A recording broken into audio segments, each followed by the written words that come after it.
ನಾನು ನಮ್ಮ ಲಕ್ಕಿ ಮಿಷಿನ್ಗೆ ಹಾಕ್ಸ್ಕೊಬರೋಕ್ಕೆ ಹೋಗ್ತಿದ್ದೀವಿ. ಇದು ನಮ್ಮ ಮನೆಯಿಂದ 10 ಹೆಜ್ಜೆ ಇಟ್ಟರೆ ಸಿಗುತ್ತೆ. ರಾಗಿ ಮಿಲ್ ಮಾಡಿಸ್ಕೊಬರೋಕ್ಕೆ ನಾನು ಲಕ್ಕಿ ಹೋಗ್ತಾಯಿದ್ದೀವಿ ಫ್ರೆಂಡ್ಸ್.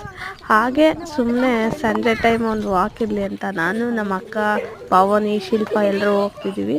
ಇವಾಗ ಮಿಷಿನಿಗೆ ಕೊಟ್ಬಿಟ್ಟು ಲಕ್ಕಿ ಜೊತೆ ವಾಕ್ ಹೋಗ್ತಿದ್ದೀವಿ.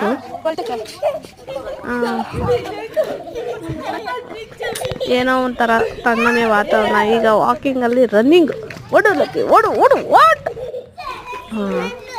ಸ್ವಲ್ಪ ದೂರ ಲಕ್ಕಿ ನೋಡಿಸ್ಕೊಂಡು ನಮ್ಮ ಶಿಲ್ಪ ನೋಡಿ ಮ್ಯೂಟೆಡ್ ವಾಯ್ಸಲ್ಲಿ ಇದು ಮಾಡ್ತಿದ್ದಾಳೆ. ಹಾಗೆ ನೋಡಿ ಫ್ರೆಂಡ್, ನಾವು ಸುರಂಗದಲ್ಲಿ ಹೋಗ್ತಾ ಇದ್ದೀವಿ. ನಮ್ಮೂರಲ್ಲಿ ಒಂದು ಸುರಂಗ ಇದೆ ನೋಡಿ ಎಲ್ರು. ಅಲ್ಲೇ ಒಂದು ಅಡಿಕೆ ತೋಟ ಇತ್ತು ನಮ್ಮೂರವ್ರದ್ದೇ, ಅದನ್ನು ಹಾಗೆ ನೋಡಿಕೊಂಡು ಹಾಗೆ ಸನ್ಸೆಟ್ ನೋಡೋಕ್ಕೆ ಹೋಗ್ತಾ ಇದ್ದೀವಿ. ಹಾಗೆ ರೈಲ್ವೆ ಟ್ರ್ಯಾಕ್ ಮೇಲೆ ಕುತ್ಕೊಂಡು ಕೆಲವೊಂದು ಫೋಟೋ ತೆಗೆದಿದ್ದಾಳೆ ನಮ್ಮನೆ ಮುಸ್ತಫಾ ಫೋಟೋಗ್ರಾಫರು.